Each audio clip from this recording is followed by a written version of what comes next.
இல்லை நம்ம எதுக்கு அதெல்லாம் அப்படிலாம் நான் ஒன்றும் சொல்லலையா சார். பெரியப்பா ஏதோ அந்த காப்பிரைட்ஸ் ரைட்ஸ் இஷ்யூ ஏதோ போயிட்டுருக்கு. இப்போ எங்கள் அண்ணனுக்கு பற்றி ஏதாவது வந்துச்சுன்னா நான் சப்போர்ட் பண்ணி பேசுவேன், அந்த மாதிரி தான். இல்லைங்க அதெல்லாம் சும்மாங்க, அதெல்லாம் இல்லை. உண்மை என்னன்னு எல்லாருக்குமே தெரியும்.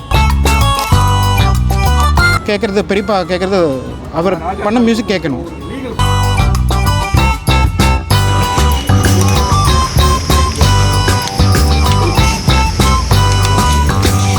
தர்ஷினி, இங்கே பேச எனக்கு வாய்ப்பு கொடுத்துருக்க டைரக்டர் முருகன் சாருக்கு ரொம்ப தேங்க்ஸ்.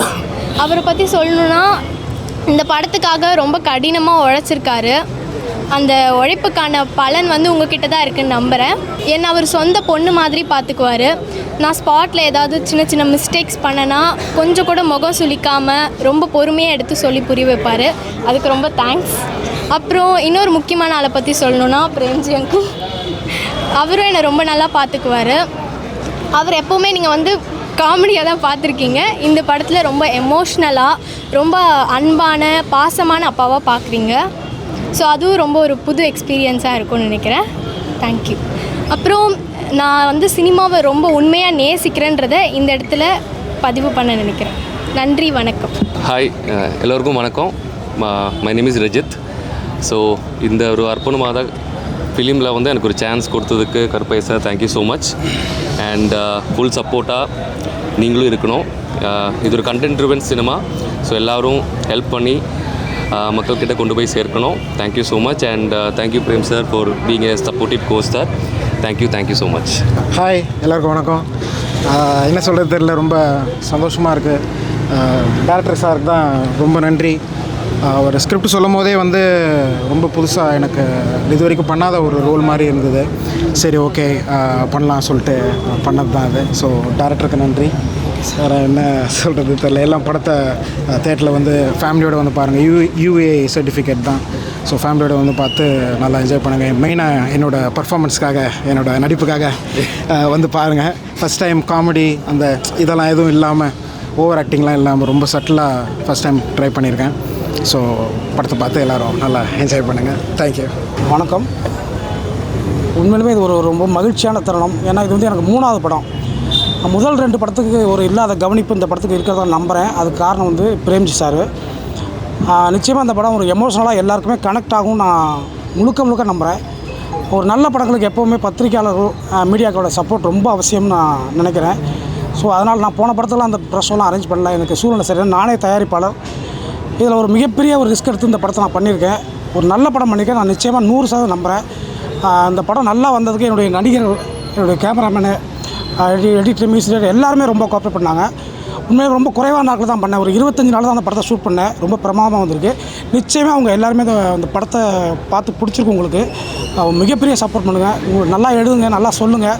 ஏன்னா இன்றைக்கி இருக்கிற காம்படிஷன் சினிமா உங்களுக்கு தெரியும். இப்போ நான் 25ஆம் இந்த படம் ரிலீஸ்னால் வேறு 2 படம் ரிலீஸ் ஆகுது. அந்த 2 படமே எவ்வளோ பெரிய நிறுவனங்கள் ரிலீஸ் பண்ணுறது அப்படிங்கிறது உங்கள் எல்லாருக்குமே தெரியும். ஆனால் ரொம்ப கடை நிலையில் இருந்துட்டு இந்த சினிமாவை பண்ணியிருக்கேன். ஏன்னா சொல்ல எனக்கு எமோஷனலாக. ஏன்னா இன்றைக்கி போட்டி போட முடியல என்னால். நல்ல படம் எடுத்திருக்கேன். நிச்சயமாக என்னால் ரிலீஸ் பண்ணுறது அவ்வளோ கஷ்டமாக இருக்குது. எல்லோரும் புலம்புறது தான். ஆனால் எதையோ எடுத்துகிட்டு புலம்புறது இல்லை. நிச்சயமாக நல்ல படம் எடுத்திருக்கேன். அவ்வளோ கஷ்டமாக இருக்குது. தேட்டர் பிடிக்கிறது, பேசுகிறது, ஒவ்வொரு வியாபாரம் பண்ணுறதும் அவ்வளோ கஷ்டமாக இருக்குது. ஏன் சொல்கிறேன்னா, இங்கே இருக்கிற நிறைய டிவிஸ் இதெல்லாம் இருக்குங்க. ஒவ்வொரு டிவிலையும் நான் ஒரு சேட்டலைட்டுக்காக நான் அப்ரோச் பண்ணியிருக்கேன். முதல் படத்துலேருந்து என்னுடைய முதல் படம் யானை மேல் குதிரை சவாரின்னு படம். 2வது படம் விடியாத இரவு ஒன்று வேண்டும். இந்த படம் ஒவ்வொரு சேனலையும் அப்ரோச் பண்ணும்போது அவங்க சொல்கிற வார்த்தை, பெரிய படம் தான் வாங்குவேன், சின்ன படம் வாங்க மாட்டேன். இப்படி சொன்னால் எங்கே போகிறது? நான் ஒரு சேனல்லாம் இப்படியே கேட்டேன், பெரிய அதிகாரிகிட்ட கேட்டேன் ஃபோன் பண்ணி. எல்லா நிலைமையிலையும் பெரிய படத்தை தான் பண்ணுவோம், சின்ன படத்தை பண்ண மாட்டோம் அப்படின்னு சொன்னால் நாங்கள் எங்கே போய் நிற்கிறதுன்னு கேட்டேன். இன்றைக்கி நான் அதே கேள்வி. படத்தை பார்த்துட்டு குப்பையாக இருக்குது நல்லாலும் தூக்கி போடுங்க, ட்ரெய்லரை பார்த்துட்டு நல்லாலும் தூக்கி போடுங்க. ஆனால் படத்தை பார்க்காமலே சத்தியமாக அவ்வளோ வேதனையாக இருக்குது. ஏன்னா ஒரு பெரிய நெட்வொர்க்கு நம்ம அனுப்புகிறோம், படத்தை ட்ரெய்லர் அனுப்புகிறோம், விமியோ லிங்க் அனுப்புங்கன்னு சொல்கிறாங்க. படத்தை பார்க்க மாட்டுறாங்க. நான் 2500 ரூபா செலவு பண்ணி அதை அனுப்புகிறேன். நீ பார்க்காமே ரிசல்ட் சொல்கிறாங்க. எவ்வளோ கொடுமையான விஷயம் பாருங்கள். ஸோ பாருங்கள், நல்லாலப்பா வாங்க முடியாதுன்னு சொல்லுங்கள். ஏன்னா இன்றைக்கி பார்த்தீங்கன்னா இப்போ இன்றைக்கி இந்த நான் இது மட்டும் தான் பண்ணியிருக்கேன், ப்ரொமோஷன் இதுதான். ஆனால் ஒவ்வொரு படமும் எவ்வளோ பண்ணுறாங்க, என்னால் முடியல. நல்லா பிரேம்ஜி சார் எங்கே இருக்கார்? உண்மையிலுமே இந்த படம் ரொம்ப சிறப்பாக வந்ததுக்கு சார் தான் காரணம். இதை நான் மீடியாவாக சொல்ல என் மனப்பூர்வமாக உள்ளேருந்து நான் சொல்கிறேன். ஏன்னா பிரேம் சாரை கமிட் பண்ணும்போது எவ்வளவோ பேர் என்னென்னமோ சொன்னாங்க. ஏன்னா அவர் அப்படி இருப்பார் இப்படி இருப்பார், உனக்கு கரெக்டாக வருவாரா போவாரா. சத்தியமாக நான் நேசிக்கிற சினிமா மேலே சத்தியமாக சொல்கிறேன், எனக்கு ரொம்ப என் கூட பிறந்த ஒரு மாதிரி இந்த படத்தை கோஆப்ரேட் பண்ணி கொடுத்தாரு. அவர் நான் எப்போவுமே நன்றி சொல்லுவேன். நான் வெளியில் சொன்னதெல்லாம் ஒன்று நிஜமாக சொல்கிறேன். அவர்கிட்ட நான் சொன்னேன், உங்களை பற்றி என்கிட்ட இப்படி சொன்னாங்க சார், ஆனால் நீங்கள் எதிர்பார்த்ததை விட அப்படியே 100% ஆப்போசிட்டாக இருக்கீங்கன்னு. அது என்னை அவர் பிடிச்சி போச்சா என்னன்னு தெரியல. ரொம்ப அருமையாக கோஆப்ரேட் பண்ணார். இந்த குழந்தை இப்போ வந்து திவ்யா இந்த படத்துக்கு உயிர் கொடுத்தது தான். ஏன்னா இந்த பிள்ளையை ரெக்கமெண்ட் பண்ண ஒரு இயக்குனர் ஓஎன் ரத்னம்னு சொல்லிட்டு ஒரு சின்னத்திரை இயக்குனர் ரெக்கமெண்ட் பண்ணார். அவர் சொன்ன ஒரே டைலாக்கு, உன் கதைக்கு உயிர் கொடுப்பானார். இந்த பிள்ளை அவ்வளோ உயிர் கொடுத்துருக்கு படம். கண்டிப்பாக படம் ஜெயிக்குது தோக்குது, பணம் வருது பணம் வரலங்கிறது ஒரு விஷயமே கிடையாது, ஒரு மேட்டரே கிடையாது. ஆனால் படத்துக்கு ஒரு நல்ல விமர்சனம் வரும்னு நான் ஆசைப்பட்றேன். நீங்கள் நல்லா எழுதுவீங்கன்னு நான் நம்புகிறேன். எல்லாருக்குமே நன்றி, தேங்க்யூ. நான் என் பேர் சூரஜ் நல்லசாமி, நான் இந்த படத்தோட கேமராமேன். ஸோ நீங்கள் படம் எல்லோரும் பார்த்துட்டீங்க. ஸோ ஒரு பெரிய படத்துக்கூட விமர்சனத்தோடு அணுகாமல் இந்த படத்தோட பாசிட்டிவ் மட்டும் சொன்னால் நல்லாயிருக்கும்னு நினைக்கிறேன். நன்றி. எல்லாருக்கும் வணக்கம். என் பேர் சுப்பிரமணியன். இந்த படத்தில் ஒரு சின்ன கதாபாத்திரம் தான் பண்ணியிருக்கேன். ஆனால் ரொம்ப முக்கியமான கதாபாத்திரம்னு சொல்லி தான் சார் வந்து எனக்கு கமிட் பண்ணார். ரொம்ப நன்றி சாருக்கு. அப்புறம் பிரேம்ஜி சாரை வந்து நம்ம இதில் ரொம்ப வித்தியாசமான ஒரு கதாபாத்திரத்தில் நீங்கள் எல்லோரும் பார்த்துருப்பீங்க, மக்களும் பார்க்க போகிறாங்க. நல்ல விமர்சனம் எழுதுங்க, உங்கள் எல்லோரையும் நம்பி தான் நாங்கள் வர்றோம். தேங்க்யூ. எல்லாருக்கும் வணக்கம். நான் இந்த படத்தோட ஃபைட் மாஸ்டர் அறிமுருகன். இந்த படம் பார்த்திங்கன்னா இயக்குனர் வாய்ப்பு கொடுத்தாங்க. இந்த படத்தை கேட்டோன்னா, ஏன்னா இது வரைக்கும் நம்ம பிரேம்ஜி சாரை வந்து ஒரு காமெடியில் பார்த்துருக்கோம். ஒரு படத்தோட ஒரு சென்டிமெண்ட்டான ஒரு படம், அது அப்பா பொண்ணுக்குள்ளே ஒரு விஷயம் அப்படின்ற படம். அதில் வருகிற ஃபைட்டை கூட பார்த்திங்கன்னா ஒரு சொட்டு கூட எந்த ரோப்பும் இல்லாமல் எதுவும் இல்லாமல் ரொம்ப லைவாக இருக்கணும் அப்படின்னு சொல்லி ஒவ்வொரு விஷயத்தையும் இயக்குனர் வந்து பேசி அதை கரெக்டாக கொண்டு வந்தாங்க. இந்த வாய்ப்பு கிடச்சது நல்லது. இப்போ சார் சொன்ன மாதிரி இந்த மாதிரி படங்களெல்லாம் வந்து எல்லோரும் தேட்டரில் பார்த்து இந்த மாதிரி ஓட வச்சாதான் அடுத்தடுத்து படங்கள் நல்லபடியாக வளரும்ன்றது என்னோடய கருத்து. எல்லோரும் தேட்டரில் பார்த்து ஆதரவு தாங்க. நன்றி, வணக்கம். இந்த ஜானி பத்திரிகையில் இருந்திருக்கேன், பாக்கியாவிலலாம் நான் இருந்திருக்கேன். ஓரளவுக்கு எல்லாம் தெரிஞ்சிருக்குன்னு நினைக்கிறேன். இதில் ஒரு சின்ன கேரக்டர், வாத்தியார் கேரக்டர் மாதிரி ஒன்று பண்ணியிருக்கேன்.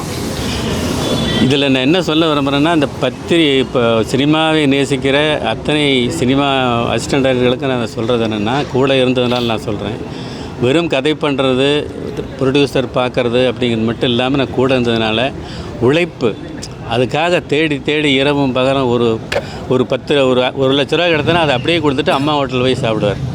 நான் 2 பேரும் போய் சாப்பிடுவோம். அதை வந்து எந்த விதத்துலையும் மிஸ்யூஸ் பண்ணாமல் சினிமாவை ஒரு தவமாக நேசிக்கிற இந்த டைரக்டரை நான் ரொம்ப நேசிக்கிறேன். நீங்கள் எல்லாம் இதுக்கு சப்போர்ட் பண்ணி அவரை கொஞ்சம் ஒரு நல்ல நிலைக்கு கொண்டு வரணும்னு நான் விரும்புகிறேன். வணக்கம். என் பேர் கணேஷ்குமார். ஆக்சுவலாக படத்தோட எடிட்டர் நான். ஸோ ஃபஸ்ட் டேரக்ட் பார்த்திங்க அப்படின்னா ஃபஸ்ட்டு படம் யானை சவாரி, அந்த படத்தை நான் தான் எடிட் பண்ணேன் ஆக்சுவலாக. ஸோ அந்த படத்தும் பண்ணும்போது பார்த்திங்கன்னா இதே படம் தான் பண்ணாப்புல, இதே கஷ்டப்பட்டு ஸ்டார்டிங் எண்டு வரைக்கும் ஒரு 1 மேன் ஷோ மாதிரி கொண்டு தான் கஷ்டப்பட்டாப்புல. ஸோ இந்த படத்தில் அதே படம் தான். ஸ்டார்டிங் பிரேம்ஜி சார் ஃபஸ்ட்டு பார்த்து கமிட் பண்ணும்போது ஆகட்டும், கமிட் பண்ணும்போதும் அவர் எப்படி எந்த மாதிரி போனார், எந்த சூழலில் போனார்னு தெரியும். ஸோ அது முடிக்கும்போதும் சரி, கடைசி வரைக்கும் வந்து அவர் ஒரே ஆள் தான் வந்து ஸ்டார்டிங் இப்போ வரைக்கும் கஷ்டப்பட்டு பண்ணிட்டுருக்காப்புல. ஸோ ரொம்ப கஷ்டப்பட்டு பண்ண பண்ணியிருக்காப்புல. அதாவது இந்த ஸ்கிரிப்ட் வந்து ஆக்சுவலாக நிறையாவது வந்திருக்கும் ஆக்சுவலாக. ஆனால் இந்த இது வந்து வேறு மாதிரி ஜனராக இருக்கும் ஆக்சுவலாக வந்து. நன்றி. சென்னை வாசியில் எங்களுக்கு ஒரு வருத்தம் இருக்குது, எல்லா கேஸும் சென்னையில் தான் இருப்பாங்களா? அப்படிலாம் நான் ஒன்றும் சொல்லலையா சார்? நீங்கள் சென்னைக்கு வரும்போதே சொல்லுவார் 2 நாள் வந்து நடந்துடும், சென்னையிலேருந்து போயிடலான்னு சொல்லுவார். எல்லாரும் மனநிலையும் அப்படி தான் இருக்கு. அப்படி கிடையாது. அந்த இடத்துல சென்னைக்கு பிழைக்க வந்தார். இங்கே ஒரு சம்பவம் நடந்துச்சு, நம்ம ஏன் வேறு ஊருக்கு போயிடக்கூடாது? வேறு ஊருக்கு ஏன் போயிடக்கூடாது? தமிழ்நாடு அது சென்னை மெயின். சென்னை தப்பாலாம் எந்த காலத்தையும் சொல்ல முடியாது.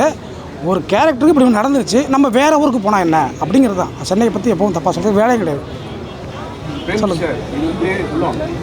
சமுத்திரகனி, சசிகுமார்லாம் நடிக்க வேண்டிய கேரக்டர், எப்படி உங்களோட முகத்தை வந்து பண்ணாத கேரக்டர்? ஆமாம், இது வரைக்கும் நான் பண்ணாத ரோல். நான் கதை கேட்கும் போதே வந்து ரொம்ப எனக்கு பிடிச்சி போச்சு. ஏன்னா இந்த மாதிரி ரொம்ப புதுசாக நான் பண்ணாததாக இருந்தது. நான் இது வரைக்கும் பண்ணாத ரோல். கேமரா நிறையா இருக்குது. ஸோ ரொம்ப கதை கேட்கும் போதே ரொம்ப பிடிச்சி போய் ரொம்ப விரும்பி, அதுவும் ரொம்ப சட்டிலாக ஓவர் ஆக்டிங்லாம் இல்லாமல் அதெல்லாம் எதுவும் இல்லாமல் புதுசாக இருந்தது எனக்கு. ஸோ அவருக்கு தான் ஒரு காமெடி எப்படி வெளியே வந்துருமா? அது ஒரு இடத்துல கூட இங்கே இல்லை, அந்த மாதிரி ஃபீலே இல்லை. ரொம்ப பாவமான ஒரு அப்பா கேரக்டர்னாங்க. சரி, அதுக்கேற்ற மாதிரி உடம்பெல்லாம் உள்ளியாக்கி வழுக்கெல்லாம் வர வச்சு அதுக்காக எல்லாம் கெட்டப்லாம் மாற்றினேன். நீங்கள் வரும்போது பார்க்கும்போது ரஜினி கெட்டப்பில் இருக்கீங்க. சொல்லுங்கள்.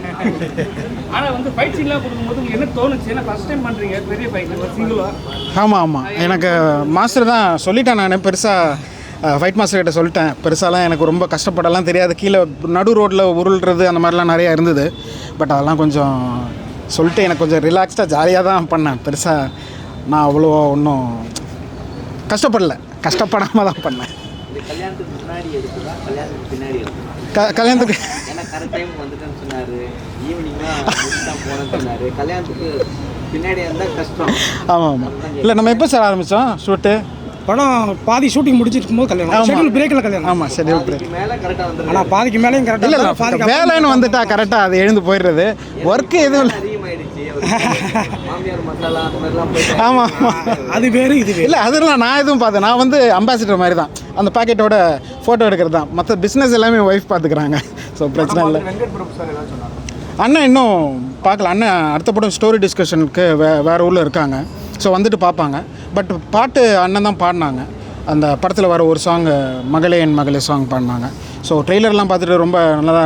எங்கள் வாட்ஸ்அப் குரூப்லேயே சென்னை 28 கேங் குரூப்புக்கே வந்து ட்ரெய்லர் அமைச்சு பிரேம்ஜியோட நடிப்பை எல்லோரும் பாருங்கள் அப்படி இப்படிலாம் சொல்லி கலாச்சி எல்லாம் விட்டுருந்தாரு. ஸோ அண்ணனுக்கு பிடிச்சிருந்தது. ஐ மீன் என்னோட ஃபீல். இதுங்க அஃப்கோர்ஸுங்க அண்ணன் என்ன படம் எடுத்தாலும் ஒன்று நடிப்பாக இருப்பேன், இல்லை மியூசிக்கில் இருப்பேன். முன்னாடி உங்கள் அப்பா திட்டிட்டு வர போயிட்டாரு. அதை பற்றி பார்த்தீங்களா நீங்கள்? நான் பார்த்தேன். என்ன எல்லாரும் டேக் பண்ணி என்ன திட்டிட்டு இருக்காங்க எல்லாரும். இல்லைன்னு சொல்லிட்டாரு. எது அஜித்லாம் ஒன்றுமே கிடையாது அப்படின்ற மாதிரி சொல்லிட்டாரு.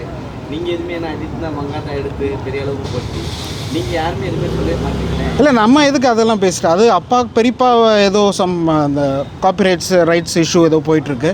ஸோ அதுக்கு அவங்க அண்ணனுக்கு அவர் சப்போர்ட் பண்ணி பேசுகிறாரு. அதுதான் மேட்ரு. இப்போ எங்கள் அண்ணனுக்கு பற்றி ஏதாவது வந்துச்சுன்னா நான் சப்போர்ட் பண்ணி பேசுவேன். அந்த மாதிரி தான் வந்து அந்த படமே ஓடுச்சுன்னு சொல்லிட்டு ஓப்பனாக சொல்லிட்டாரு. இது அஜித் படம் இளையராஜா இல்லைங்க, அதெல்லாம் சும்மாங்க. அதெல்லாம் இல்லை, அதெல்லாம் உண்மை என்னன்னு எல்லாருக்குமே தெரியும். தலைனால தான் அந்த படம் ஓடும். படம் தலைனால தான் ஓடும். சார் நீங்களும் ஒரு மியூசிக் டைரக்டர், அப்பா பேசின கருத்தில் உங்களுக்கு உடன்பாடு இல்லையா? ராயல்ட்டிங்கிறது எல்லாருக்குமே வர ஒரு விஷயந்தான். ஆல் மியூசிக் கம்போசர்ஸ், சிங்கர்ஸ் கூட ராயல்ட்டி இருக்குது. மியூசிக் ப்ரொடியூஸ் பண்ணுற எல்லாருக்குமே ராயல்ட்டிஸ் வந்துட்டு தான் இருக்குது. ஏன் இன்க்ளூடிங் எனக்கே வருது. நானே ஒரு 15 படம் கிட்ட மியூசிக் பண்ணியிருக்கேன். அந்த படத்தோட ராயல்ட்டிலாம் கூட எனக்கு இன்னும் வந்துட்டு இன்னும் மாதம் அது வந்து நம்ம அந்த இப்போ நிறைய ஆப்ஸ் இருக்குல்ல, மியூசிக்கல் ஆப்ஸ், யூடியூபாக இருக்கட்டும், வாட்எவர், ஸ்பாட்டிஃபை, எனி ஆப்ஸ்.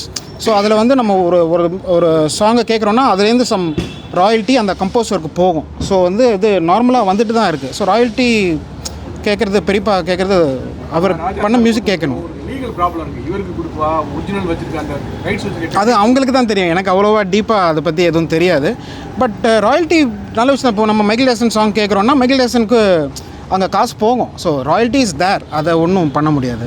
இந்த படத்தில் ஹீரோவா வல்லமைன்னு ஒரு நல்ல பேர், நல்ல மெசேஜ், நல்ல விஷயம் சொல்லியிருக்கீங்க.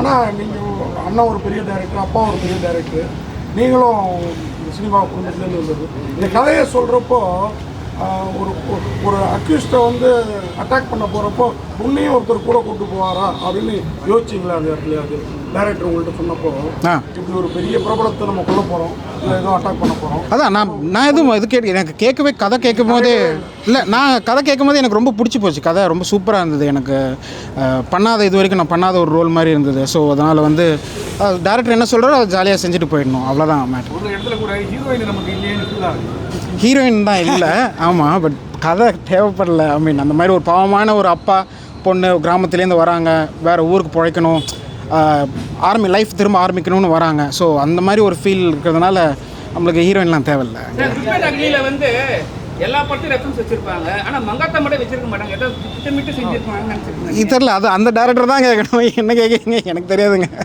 காமெடி ஆக்டர்ஸ்லாம் இப்போ ஹீரோவாக இருக்காங்க, அதுக்கப்புறம் திரும்பி காமெடி ரோல்ஸ்லாம் பண்ண மாட்டாங்க. வந்து ஸ்டாண்ட் நான் வந்து என்ன ரோல் கொடுத்தாலும் பண்ணுவேன். வில்லன் ரோலுக்காக தான் இப்போ தாடி வளர்த்துட்டு இருக்கேன். KGF 3 வில்லனாக கேட்டிருக்காங்க, அதனால் வந்து தாடி வளர்த்துட்டு இருக்கேன். பார்ட்டி இப்போ தான் வந்து சனி பயிற்சி ஆரம்பிச்சிருக்கு. சனி பயிற்சி மாறி அவர் வந்து வேறு இடத்துக்கு போயிட்டார். அதனால் வந்து அந்த 7.5 வருஷம் கரெக்டாக நான் எல்லாம் கால்குலேட் பண்ணி பார்த்தேன். 2017 ஆரம்பித்தோம். இல்லை இது பார்ட்டி இன்னும் வேறு லெவல் ஹிட்டு தான். ஏன்னா வந்து 2017 ஆரம்பித்தோம். இப்போ 25 ரிலீஸ் பண்ணுறதா பிளான் இருக்குது. ஸோ 2025 பார்ட்டி தான். இனிமேல் தான் வருவாங்க. பார்ட்டி ரிலீஸ் ஆன அப்புறம் தான் வருவாங்க எல்லோரும். இந்த படத்தை யார் யாரை வச்சு பார்க்க வச்சு போகிறீங்க? ஏன்னா நிறைய பிரபலம் வந்து படம் பார்க்க வச்சு ப்ரொமோஷன் பண்ணுவாங்க. யாரை வச்சு பார்க்க பிளான் வச்சுருக்காங்க? இந்த டேரக்டர் தான் ஏன்னா சொல்லணும். உங்கள் ஃப்ரெண்ட்ஸ் இல்லை எங்கள் கேங் நான் ஷோ போட்டால் கன்ஃபார்மாக எங்கள் அண்ணன் எங்கள் சென்னை 28 கேங் எல்லாருமே வந்து படம் பார்ப்பாங்க. ஸோ பிரச்சனை யார் மெயினாக மக்கள் பார்க்கணும். நீங்கள் தான் அதை கொண்டு போய் சேர்த்து மக்களை பார்க்க வைக்கணும். இங்கே பெரிய டேரக்டருடைய தம்பி அம்மாவும் டேரக்டர் சில இடங்களில் மிஸ்டேக்ஸ்லாம் இருந்து நீங்கள் ஏதாவது சொன்னீங்களா அவருக்கு டேரக்டர்? இல்லை மிஸ்டேக்காக எனக்கு எதுவும் தெரியல. நான் கொஞ்சம் ஏற்கனவே நீங்கள் காது கேட்காது. ஆமாம் ஆனால் பொண்ணு ஒரு டைலாக் காதில் சொல்லி கேட்காத காதில் டைலாக் சொல்லி கவுண்டமணி இல்லை அது வந்து அப்படி கிடையாது. நீங்கள் அதை கரெக்டாக பார்த்தீங்கன்னா தெரியும். மிஷின் வச்சுருப்பாங்க, மிஷினை எடுத்துகிட்டு அப்படி சொல்லலை, அதை ஒரு க்ளோஸாக போயிட்டு அதை சொல்கிற அது ஒரு உணர்வோடு பார்த்தீங்கன்னா உங்களுக்கு நிச்சயமாக புரிஞ்சிருக்கும். அதை காதில் போய் அப்படி சொல்லுவோம், அந்த லிப்பு அப்படி நல்ல டைட்டில் இருக்கும். ஸோ அது அது வந்து அப்படி ஹார்ட்டில் போய் கேட்குது. அது ஒரு உணர்வு. இந்த காதும் கேட்காதுல்ல. வந்து அதுவும் தான் இருக்கும். இல்லை சார் நீங்கள் சொல்கிறதெல்லாம் லாஜிக்கு, நான் சொல்கிறது உணர்வு, அவ்வளோதான். சிலது படத்தில் வந்து இந்த கதை வந்து நம்ம தமிழ் சினிமாவில் வர மாதிரி இன்னும் கொஞ்சம் மாற்றிருக்கலாமோ அப்படின்னு. இல்லை நீ தமிழ் சினிமாவில் வர மாதிரினா இது வரைக்கும் இந்த கதை என்ன புதுசுன்னு ஒரே விஷயம் நான் சொல்லிடுறேன். முன்னாடி ஒரு படம் பெரிய இல்லை சார் இந்த படத்தில் இந்த கதை என்ன ஒரு புது விஷயம் ஒரே ஒரு சொல்கிறேன். நீங்கள் பழைய ரஜினி சார் படத்துலேருந்து இன்னைய வரைக்கும் இருக்குது. ஒரு தங்கச்சியை வந்து மிஸ்யூஸ் பண்ணிடுறாங்க, ஒரு குழந்தைய மிஸ்யூஸ் பண்ணுறாங்கன்னா பழி வாங்குறது யாருன்னா அண்ணனாக இருப்பார் இல்லை அப்பாவாக இருப்பாங்க. அந்த குழந்தையோ தங்கச்சியோ பழி வாங்க போக மாட்டாங்க. ஆனால் இந்த கதையை பொறுத்தவரை அப்பா பிரச்சனையை பார்த்து ஒதுங்கி போகலான்னு நினைக்கிறாரு. ஆனால் பொண்ணு வந்து என்னை கடிச்சு நான் இன்னும் 4 பேர் கடிக்கக்கூடாது, இதை நம்ம செய்யணும் பாடு ஒரு பொண்ணு தூண்டி அப்பாவை தூண்டுவா. ஆக்சுவலி நான் சென்சார்லேயே ஏதாவது சொல்லுவாங்கன்னு பார்த்தா சொல்லலை, ஏன்னா அதுக்கான காரணம் கரெக்டாக இருந்தது.